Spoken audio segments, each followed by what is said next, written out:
Conquer fam, what's going on? Welcome back to a YouTube talk with Coach Jared and myself, Coach Tommy. It's been a little while since we've been on here. Took a little few week hiatus, but we're happy to be back. It is what's today, December 4th, Fifth. 5th, and it's cold where we live, man. It's cold, very cold where I live. New York, it's in the 30s right now, windy. And the weather is weird as hell today. It's snowing and then sunny, snowing and then sunny. I don't know what's going on. How about you? Yeah, the same. Just a lot of wind. A lot of wind, man. Dude, that time of the year, you got to bundle up. Bundle up, bro. Um, what's the temperature like in your gym?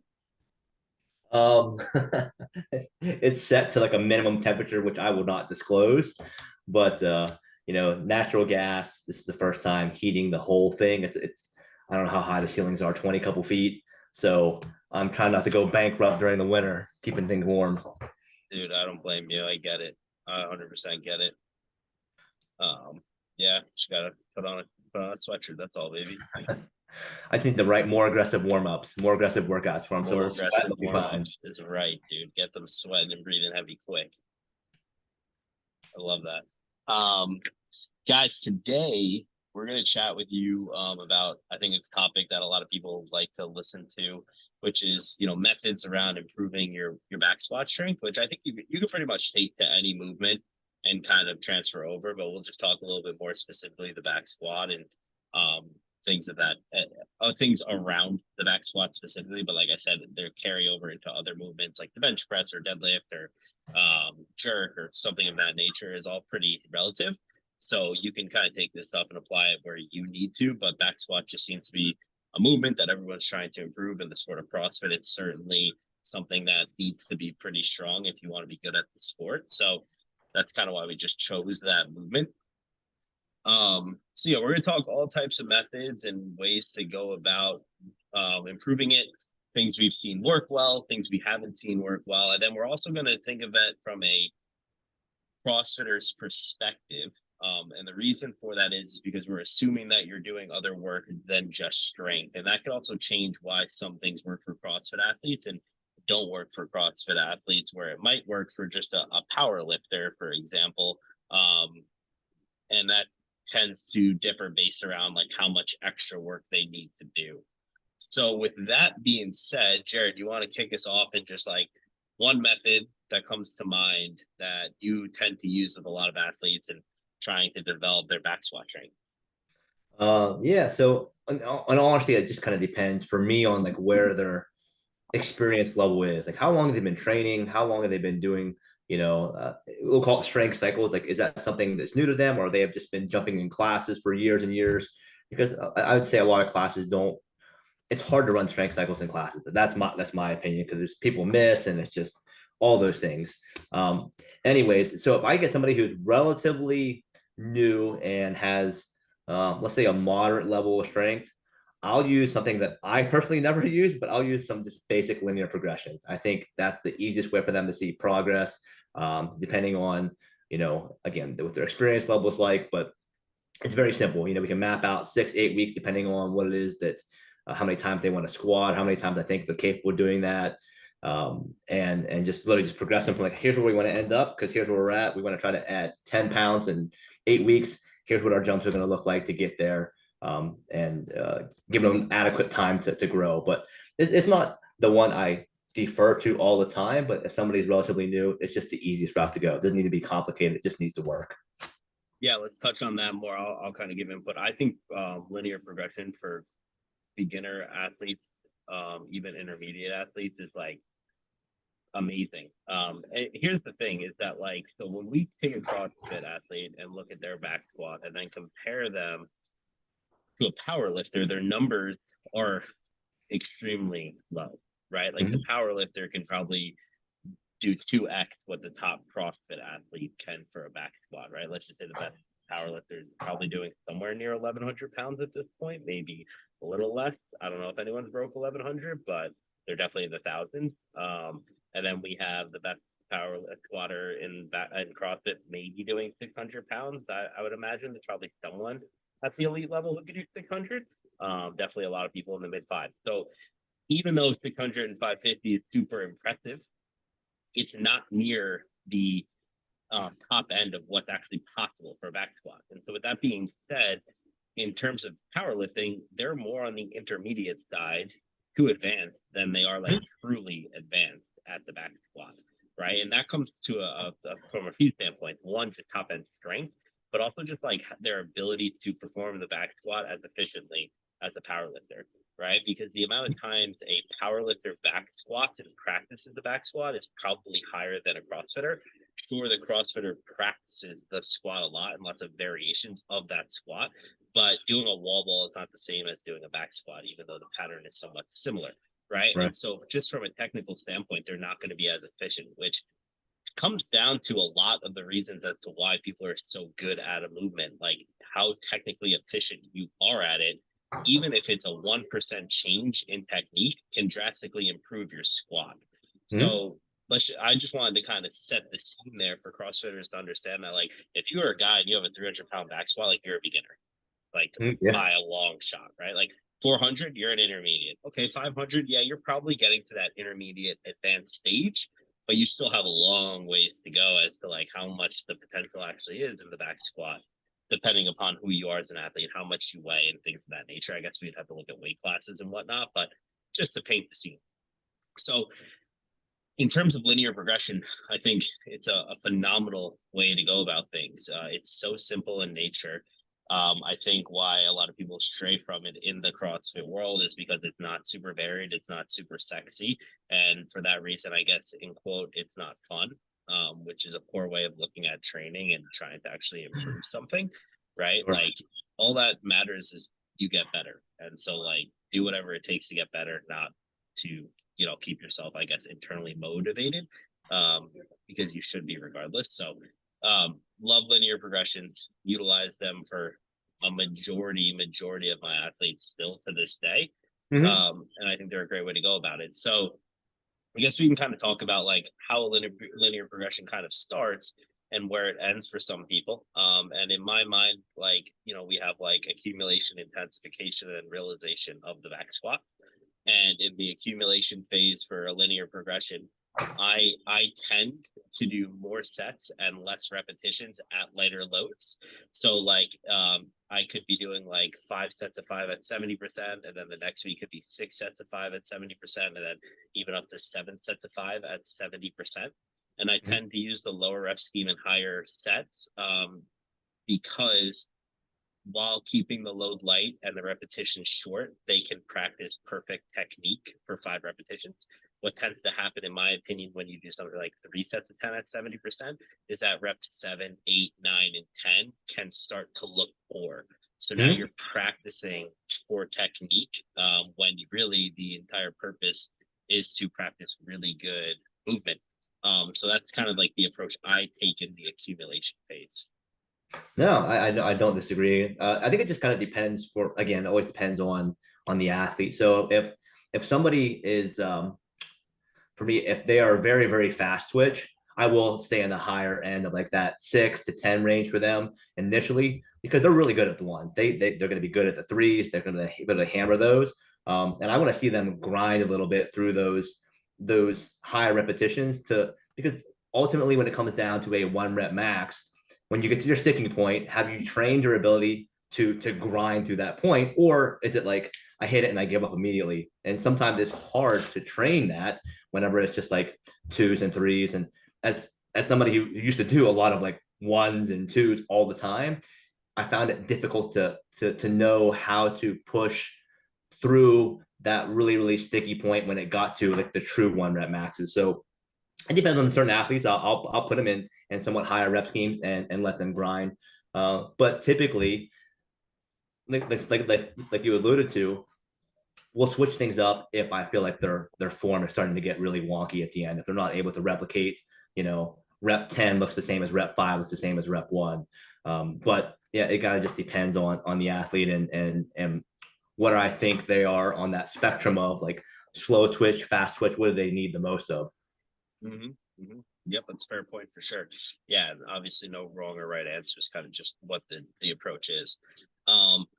And so quickly, I'll just touch like accumulation purpose there, accumulate volume, accumulate a lot of reps, practice good form, practice the movement, build capacity to be withstand future phases like an intensification phase where the loading starts to become more challenging, the rep scheme starts to drop, okay, and now athletes are being challenged through more load, and then realization really fast, just like is the idea of preparing someone to one rep max, so the rep schemes get even lower, the volume gets even lower, and then the intensity, which would be loading in this perspective, gets even higher, and then they go one rep. So I just wanted to set the stage of that kind of linear progression, but I also wanted to talk about kind of like what can fit in each phase. So then from like an accumulation standpoint, we've talked about like higher rep schemes or more reps at least, not necessarily higher rep schemes, depend the route you go. But then there's also potential for different types of movements that could have carryover for the back squat that can allow for further potentiation longer down the road, right? So things I also will like to do in this phase of the accumulation phase is select movements or variations of the main lift that will allow for further progression depending upon their style of squat and where their limitations are as an athlete. So you mentioned this sticking point, for example. If someone has a weak bottom of their squat, it could be a really great time to implement something like a pause back squat during this phase to start building that strength. So that's something that I'll do if, let's just say their quads is their limiter. They have small quads. They're not able to produce a lot of force through them. Something like a front squat can be a great variation to put in this phase as well as like a secondary movement. So just some things I like to also throw into that accumulation phase. How about yourself? Yeah, yeah, getting my athletes. I love putting accessory work in just because I think it's, CrossFit is very, very clear on a lot of the movements that are going to occur. And there are just some things that you will never ever touch on, or it's going to be hard to develop in just a CrossFit only setting if you don't add in specific accessories. Like, some athletes, I feel like a lot of CrossFit athletes have weak hamstrings. Everything's very, very quad dominant, wall balls, thrusters, all those things, squat cleans, and so they have weaker hamstrings. And so even things like I have one athlete doing a lot of single leg GHD hip extensions, and they're like, I have never felt like that type of burn like deep in my hamstring before. It's like, okay, great, because I can watch you and know that you're quad dominant. Everything you squat, all your weight shifts forward to the balls of your feet, even though your feet stay flat. So I think it is very, very important to include those things in to create a well-rounded program that helps the athlete progress as opposed to just like, we're going to keep squatting. Because if just squatting more was the answer, everybody would squat 1,000 pounds, but it's not that simple, unfortunately. Yeah, I think you brought up a great point of like accessory movements. Accumulation phase is a great time to have a lot of accessory movements in there. You mentioned the hamstrings. I love the hamstring development as well. Tough to do in a CrossFit style setting like gym, like you kind of mentioned and alluded to, but the GHD is super versatile. And, that's actually what it's meant to do, not sit ups, which a lot of people actually don't know. So, yeah, that's a great point. I also love doing tons of single leg work in this phase. So, the rear foot elevated split squats. I like a hand supported one actually a lot. So, like one hand is holding something, the other hand is holding a load, or if I have a safety bar, holding on to something and then putting that on my back because you can load it heavier. But I like that from a stability standpoint and just really ensuring that like the reason for someone's ability to no longer keep doing a rep scheme, I'm sorry, no longer able to keep doing the exercise and failure is because of the muscle itself and not for outside factors like Right. stability, which can be one for a rear foot elevated split squat. So that's why I love that movement at the moment for a lot of people. But yeah, I love that. Okay, so we move kind of on into the intensification phase, and we kind of set the scene as like, okay, we get heavier loading, lower rep schemes, right? So now we're in that reps, that rep range of like, three, repetitions ish. You can go up to five, depends on the person. And we're loading in that 75, 80, 85% range, maybe up to 90. And so what changes here versus kind of like the accumulation phase for this back squat? Well, a lot of it just comes down to recovery for them. Like it's soon as those loads start getting so high, and CrossFitters I think are really really bad at it, it's just like sit your ass down and rest. I know you feel like you're ready to go and squat again at 85% after a minute and a half. Like your body's not ready. You need more time to recover. Now, Yeah. and so I think that's just the biggest part. It's just like, if you're doing five, I don't know, I'll make up something hypothetical, five triples at like 88%, that's not a 10-minute workout. That's going to take you probably 20 minutes if you're at your appropriate percentages and you're really having to grind through those and recover. It's not a quick thing. And so it's just the amount of time you need to recover between those things. And it can be dependent on a lot of the things that you have going on in your training too. You might have to shift training down a little bit so you can actually recover. Otherwise, you're just going to blast yourself into a floor and then you get to that testing phase and then completely, crap out because you've just done too much and you haven't given yourself enough time to recover from the demand that's placed because of those heavy loads, especially on the spine. Yeah, you made a great point of like bringing work down. So like that is the main difference between that accumulation and intensification phase. Is like in that accumulation phase, you're doing tons of reps, you have a ton of accessory work, and you're able to recover really well because the intensity is just not too crazy. Mm-hmm. As we get into that intensification phase, like you said, you're doing 5 sets of three at potentially 88% of your 1 RM.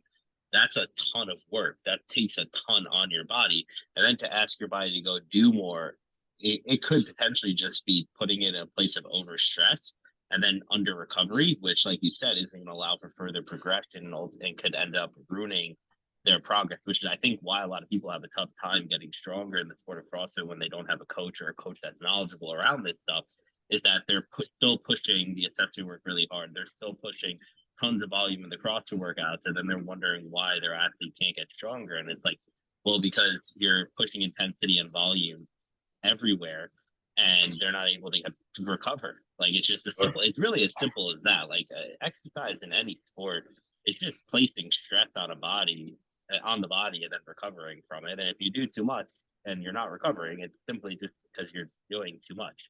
But obviously there's outside factors like, you can have more stress from work or family and stuff, but like at the end of the day, like we have to look at stress, right?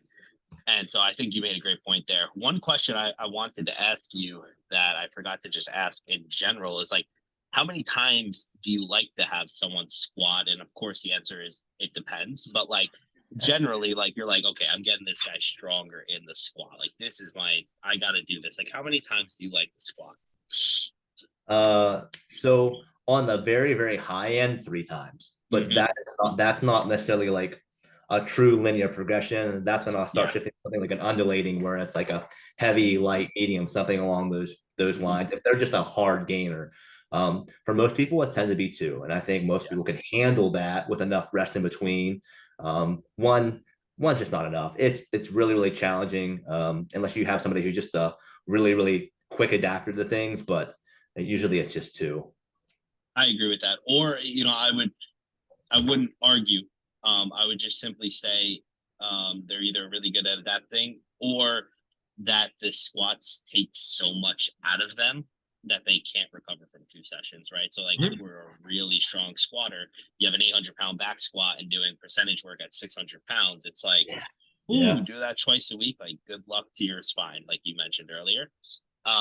But that also does give the potential to have like a second day where it's more dynamic, right? And it's like less loading. And so they could still probably back squat twice a week. It's just kind of like you said, undulating kind of what you're working on throughout the week, which is something we should probably touch on after this linear progression. Um, okay, so intensification phase, great. For those of you who I mentioned, there still can be accessory work in this program. I think there should be. Once again, the volume just comes down and it probably becomes more specific to the squat itself. And I personally like to go a little bit heavier with the accessory work. I don't necessarily do a lot of higher rep schemes, things that can make you super sore. I like to keep everything a little bit more intense as well. In general, that's just me personally. Um, all right, we move into the realization phase now, and I'm going to just kind of branch off what you said. It now becomes even more important that you're recovering well. It now is the time where like everything is so intense that you need to be able to recover so that you can nail every session. So now we're looking at doing sets of 1 repetition at 90, 92, 95%, getting people really close to their 1 rep max. And really the idea here for people to understand is that you're now having practice at doing just 1 repetition as well as you possibly can, and doing it at a heavier load, which is practice, right? The idea of doing 1 repetition at 70% is very different than 90%. Just from like, just to paint a picture for someone, what it feels like to take 90% of your 1 rep max and simply walk it off the rack is practice. Like how many steps are you taking? Like understanding what that weight will feel like in your back, how you're bracing properly. All these things need to be accounted for versus the 70%. It's just not the same. And so if you're not prepared to do that going into a 1 repetition maximum, it's going to be really hard to potentially be successful at achieving a new 1 rep max. Mm-hmm. Yeah, I think that part of the goal that's built within all those progressions, even though it's not necessarily explicitly talked about during that time, because the loading is lighter, is you do everything the same. What I tell my athletes too is like, however you make your jumps to get to 70% to 80%, I want it to be the same jumps. I want your body to know what that feels like. So when you start making, 135, 225, 315, whatever those jumps are for you, that your body knows how to acclimate it to it, that you know exactly, like you said, like, here's how I brace, here's how many steps I take, here's my like how squat in the same rack. So like, I'm looking at the same freaking focal point every single time, that nothing changes, because the higher the percentage gets, the lower percentage, the lower sorry, the higher the percentage gets, the I can't use my words right now, the less room for error you have. Yes. Yes. It just disappears. You can't shift forward at 92% of your back squat and be out of position and finish it. Or if you finish it, that's when something pops and you hurt yourself because you took it for granted. You didn't give it all your focus, all of your attention during those things. And so that's something that is implicit and implied during all those progressions the whole way up to that point, but it becomes especially prudent when it gets like, again, there's 90% and above. It's like, you got to respect it. No, 100%. That was a great point you made. 100%. One other thing I like, as you were saying, is like also teaching your body how to be able to take big jumps in warm up, right? Like if you're going into a 1 rep maximum and you have to do 10 warm up sets to get there, like you're just tiring yourself out. You're exhausted. Why? So you have to then be able to teach yourself like, okay, I can go from 135 to 225 to 315 to 365 to 405, and then it's maybe 445, right? Like, it's got to be appropriate. And like, if you don't have practice with that, like, good luck. So, and that's the best part about all this is something that we talked about, which is practice. And I think that's where a lot of people miss the mark on understanding strength sports, is how much of it is actually practice. If you listen to the best powerlifters in the world, how much they talk about practice and how important that is. It's really just like shooting a free throw. Like if you don't have the ability to understand exactly what you're going to do every single time you squat, like you said, if you dip forward a little bit, it changes the movement entirely. And so all the lead up from the accumulation phase into the intensification phase is about that practicing. The lighter loads are like, people want to skip the phase of lighter loads. They want to go right to the heavy stuff, but they don't understand that the lighter loads is where you get to build that practice and get the movement down so good that when you go into those heavier loads, you're able to perform it as best as you possibly can. And that's what allows you to elicit this higher intensity and actually execute when you get into these tougher phases. Yeah, I think it sounds silly to say, but I think because there are so many high skill movements in CrossFit, whether it's like handstand walking and ring muscle ups and whatever, and the back squat's one of the first things you learn, right? You don't learn a ring muscle up on day one. You learn how to handstand walk on day one. You learn the back squat on day one, because they think that it's like, oh, this is a basic movement. I can just, I can just go ahead and squat. I'm going to follow this progression. I'm going to get stronger. But if your technique is garbage, if you haven't taken the time to try to adjust, are you creating enough torque through the floor into your hips to create tension there? Or are you just like letting your arches collapse and all that, all the other things that could go wrong in a squat?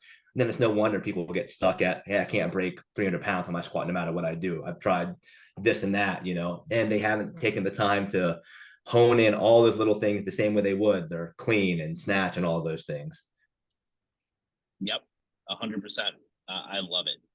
Um, okay, so we just went through kind of what a really great linear progression would look like for an athlete, and guys, that how long that takes is very dependent upon the person. How much time do they need to spend in accumulation versus intensification versus realization? You can go through that entire phase in 12 weeks, like that would be typically normal, 4-4-4, something like that. For power lifters, it could be 6 weeks in accumulation, 12 weeks in intensification, 2 weeks realization. It could vary so much depending upon the person. But just so you guys can have an understanding, a general phase is somewhere like 4 to 6 weeks. Realization phase, I would say, would be somewhere around 1 to 3 weeks, maybe 4, depending upon the person. And just so you guys can set the scene there. So now, intensification, accumulation, realization all kind of fit within these methods for me for the most part. But there are some other ones like conjugate where it's kind of like blurred in my opinion as to what that, it's a little different.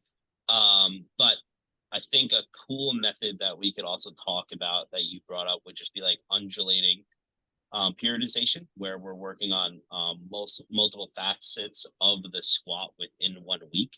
And can you kind of talk about like the purpose of high, medium, and low days and what those kind of are?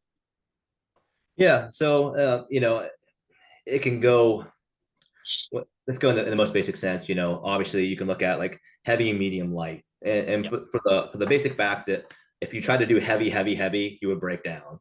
If you did light, light, light, you're not going to get enough Get strong. stimulus to spark anything. And then medium, I mean, it's there. It's a great way for you to dial in your technique. It's going to build some degree of like hypertrophy, but it's not going to build your top end strength. So it's kind of like being able to pick and choose and getting the best out of all those things. I think most people tend to put their heavy day early on in the week because that's your freshest, coming off the weekend. Supposedly you're well rested, and they'll shift the lighter one in the middle, so you have a day to recover, get blood flow, hit another harder, moderate session at the end of the week, and that tends to be the typical format for most people when they follow that type of periodization. Totally. And so one of the main benefits of doing something like this, which I'll keep saying, is really you get to practice it more, right? Mm-hmm. You get to do the squat more. Now you also get to work on different types of adaptations throughout the week, and that's why it could also be very beneficial. So you mentioned that the purpose, and I think everyone kind of understands this, of going heavy is to develop the top end strength of the movement. Now I'll touch on like the light day. The light day, something you would typically see is a lot of sets at lower repetitions, in my opinion at least, working on speed. Mm-hmm. So something like traditionally we've seen in conjugate, it would be like every man on the mat for 10 minutes, do 3 back squats at 50%. They would have bands and all that stuff and be all fancy, which you can. I don't think you necessarily need to, but every man on the minute, 10 minutes, 3 reps at 50% of your 1 rep max. And why this can be so beneficial is because lifting weights at a light load allows for high degrees of motor unit recruitment, which is a prerequisite for being able to be very strong. Now, the difference is that once again, we're not utilizing heavier loads. So the carryover isn't going to be as great as actually lifting heavier loads. And when you have heavy loads, you also have very high degrees of motor unit recruitment. And the carryover to strength is just going to be higher for that reason. However, you get to do really fast reps, practice the movement, and develop motor unit recruitment, high degrees of it, without there being such a large amount of stress placed on the body, which allows you to recover for your next session. That's how I would sum up a light day. Anything you'd want to add to that? No, I think the one thing that you touched on there that I still do the conjugate system for myself. I think it works well with just my training and doing jujitsu and everything else. But you touched on a point, which is speed can be a big factor for hitting a 1 rep max, especially if all you do is train heavy, because heavy means slow. there's no way your 405 squat looks the same as your 135 squat. And Yeah, if you it does, can't lift heavy. Head speed and max load don't right, work together. They right. work So opposite.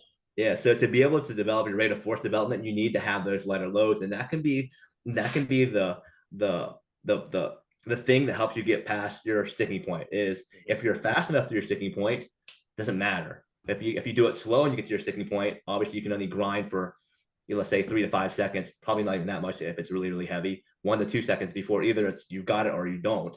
So developing and teaching your body to be fast with those reps is really important. I think most studies show that sometimes it isn't even the speed, it's the intent. As long as your Yes, intent through every rep is to be as fast as possible, that it gives the same totally. outcome as being fast, because most people don't have a way of measuring their bar speed. You could buy that stuff, but like for the average person, they don't need it. No, no, you're 100% right. It doesn't. It like okay, yes. If I got like I forget the guy's name, Travis Smash in here right now, he would go on a tangent about the importance of measuring your speed and stuff. But I would agree with you that the intent of actually moving fast is just as important as like how fast you actually move. Like that's the purpose, and that's where a lot of people miss out on like plyometric training is like they kind of just go through the motions of jumping, like whether it's like a depth, I'm sorry, a broad jump or a box jump. They're just jumping, but they're not like trying to jump as far as they possibly can. It's Mm-hmm. just the act of trying to jump as hard as you can to become more powerful that really matters. And so I think a lot of people miss the mark on that because they just view it as like this easy kind of thing that's just like getting them ready to lift. Where it's like, no, you can develop a lot of really good qualities here if you actually give this your all, like it's a metcon. But yeah, I totally agree with you. Like, if you can lift fast and just try to lift fast, it's going to carry over to when you go do that 1RM and your purpose is like, even when the weight's as heavy as possible, your goal is to move it as fast as humanly possible, Mm-hmm. right? Because that's going to make the lift less taxing and easier to accomplish. And so if you have that intent every time you squat, then it's going to carry over really well. Yeah, I kind of think back to like somebody who does like a squat clean, right? They catch it and they pause down there and they just stand and it's at a very, very high load and they dump it, right? Because Yeah. the intent to get out wasn't there. And then they do the exact same thing. It's like, hey, get your ass up out of the bottom so you catch it. And all of a sudden the lift that they look like they couldn't make, it looks easy, Yep. It's the intent behind the movement. Yeah, 100%, dude. 100,000%. The amount of people that just get down there and stay there and then try to rely on a balance. I hate that. It's like, dude, get the fuck out of the hole Yeah. Yeah, and go. I'm definitely not a bouncer. I'm not an advocate of that.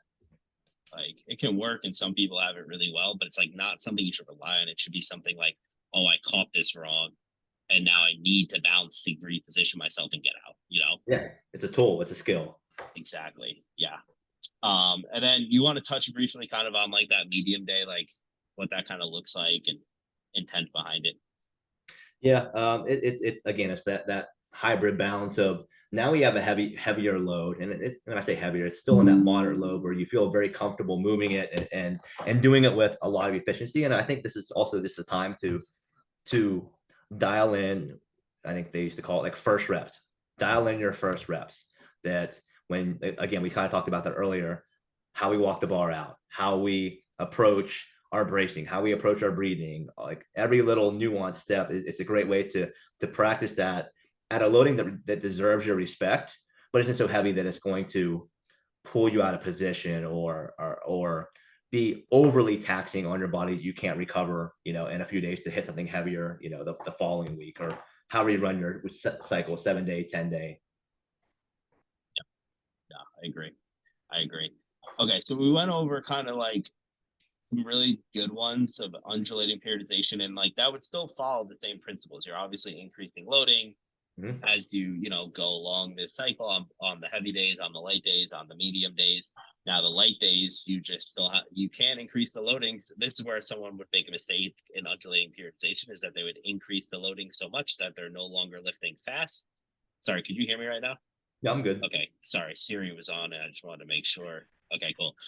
Yeah, that they increase the loading so much on a light day that it's no longer a light day. They're not moving fast, and it kind of becomes more of a medium day. And now you have two medium days and a heavy day, and that becomes really, really challenging to potentially recover from. And So it's just something to take into consideration if you're trying to run something like this. I mean, Juggernaut Strength does a really good job of kind of painting a picture as to how this should look. I think they're kind of the ones that brought the high, medium, low method into the scene, in my opinion. Obviously, the high and low day came from Louis and Westside, but they kind of manipulated it a little bit more to make more sense. So you guys want to learn a little bit more on that, Juggernaut Strength has a really great video talking about how you can utilize it, at least from my opinion. All right, so we talked linear progression. We talked about undulating periodization.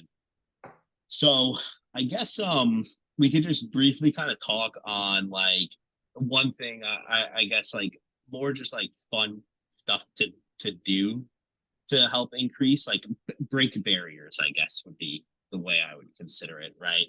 And using methods to like help do that with inside whatever kind of periodization model you're using. So a really quick example is like max set at a certain percentage, right? Mhm. So like something I have some of my athletes do, which I go back and forth on, but like I'll have them do 2 sets of 5 at 70% of their 1RM, and then the third set is give me a max set at this, right? Mhm. And the next week would be 2x5 at 75, and then max set at 75, right? And those are some things that I think max sets can be a cool way to break through some barriers, really push people their limits and gain some strength. And by only doing it for like 1 set, it doesn't create so much fatigue and potential risk of injury versus doing like 3 sets of that. That I kind of like to use every once in a while. How about yourself? Yeah, I do like those for people who just tend to be hard gainers. Like you've tried different things, and you have to find that one thing that's going to spark and create some sort of strong stimulus for them to get better. And something like that, I always leave like, hey, like leave like 1 or 2 in the tank. I want you to strain and push, but like I don't want you to go to Yeah. a point where you're failing. I don't want the mechanics to get bad. Yeah, I definitely like those. I do this a lot with my accessory work. Whenever I program for athletes, it might be like, hey, we're doing 3 sets of, you know, I'll be generic, 8 to 12, and on your last set, I want you to go to failure. And then they're hitting like 23 reps. So like, well, what Yeah, the hell? exactly. You're What are we doing using in these first two fucking sets? weight, We're just bro. wasting energy. Let's up the weight. Let's make this Yeah. challenging here. That is why it's so beneficial, Yeah, because athletes can recognize that, like, wow, I'm dogging this. Like, I just did 25 reps when I've been supposed to do 2 by 8 to 12. Like, that is yeah. way too light, right? I love that. What was I going to say really really quickly? One other thing that I think that I really have been utilizing well is I'm drawing the blank on what it's called, but it's the phases of using tempo, isometric, and then concentric. What's that called? Um, there's a name for that in that order. Regardless of the matter, you go through eccentric phase, and then you go through an isometric phase, and then a concentric phase. So like, I'll do things where like there's a 3 second negative and then a 3 second pause for that phase the whole time. And then Mhm. the next phase is there's no more long tempo eccentric, there's only pausing. And then they go through a whole cycle of that. And then the final phase, there's no pausing or really crazy tempo on the way down. It's just back squatting. That's Mhm. been one of my favorite cycles to use to get people really strong because it makes the runway so long, like so long. You know what Yeah. I mean? Like it's like you can only lift so heavy with a 3 second negative and a three Mhm. second pause on a back squat, but like the stimulus is still the same as if there wasn't a tempo or a pause, like which is wow, this is super heavy. And that's Mhm. something that people need to understand is that like that's all your body it knows. It doesn't know how much weight is on the bar. All it knows is that like this is really heavy and I need to get stronger. Mhm. And I need to make sure that the next time I do this, it's not as stressful.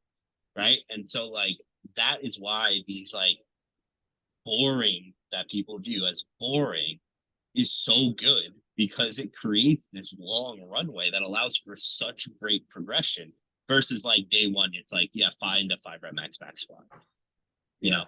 those are the Mhm. ones that are fun, Mhm. but not usually the ones that lead to injury or no progress, in my opinion. Um, Something I think that I've done, I haven't done with any of my athletes recently, is an Anderson squat. Basically, like we'll set it at, if their goal is to hit 400 pounds and they're typically at like 380, that was their peak, we'll set the bar exactly at where their sticking point is. But 400 pounds at the bar, it's like, okay, now you're going to be in your weakest position, but it's also going to be able to put you in a strong position because now you can situate yourself directly underneath it and just get a feel for that loading.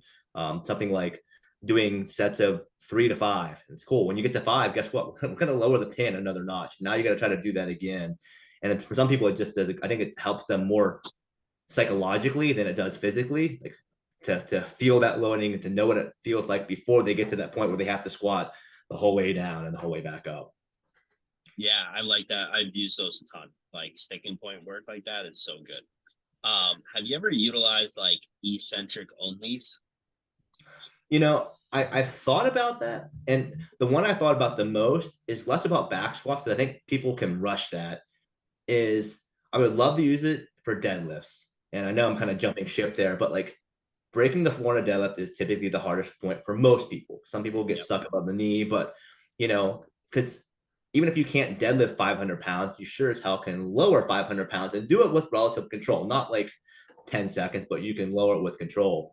But I think I don't know I think the investment of time of lowering it and then how you get the thing back up and do that it just outweighs some of the benefits. Unless you have a lot of training partners who are helping you do that, it's just hard. I don't know what the right way to do that easily would be.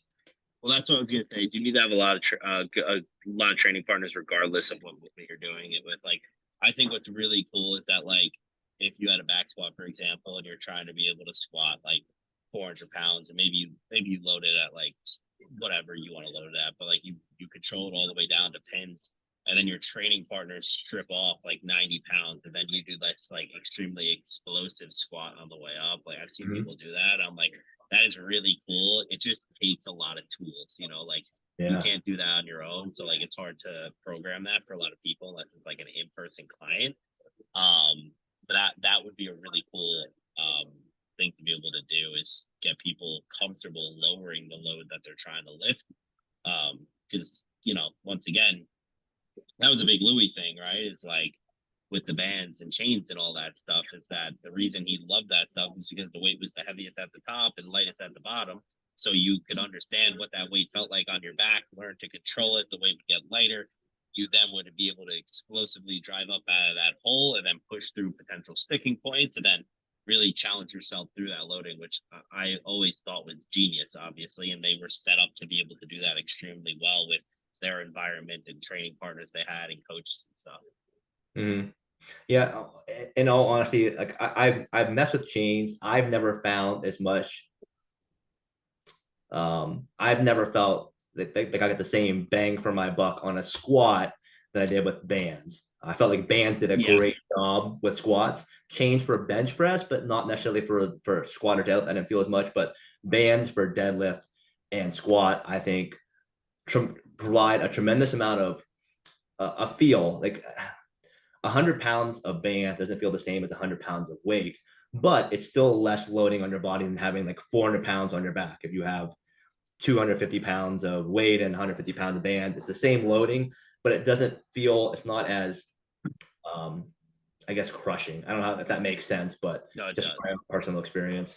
I would agree with that. I actually haven't played around with chains too much. I would like them more for bench press because like setting up a bench press band is actually like just like a pain in the ass, in my opinion. Like hard to find the right amount of tension. It's either like so much or so little, from my experience at least. That yeah, like I love the bands for the squat, and I really love it for the deadlift. I love it for the deadlift. All right, man. I think we can kind of leave off on that. We gave everyone some really good information on how to improve their back squat. And if at the end of the talk, you guys who are listening are still a little confused on how you should program to, get a better back squat, that's what we're here for. Reach out to us at conquerathlete.com. You can check out all our coaches and see who might be the right fit for you. Set up a discovery call with Christina, and she'll lead you guys in the right direction. Any final notes from you, Jared? No, I guess the only thing I would say is just like anything else, like make your technique as perfect as possible if you want to progress something like the squat. It doesn't really matter what it is. Make it as perfect as possible. And then if you do that, then you're at least eliminating one limiter from you seeing progress from year to year. practice, practice, practice. That's it, baby. All right, guys. Catch you all later. Hope you guys enjoy it. The end.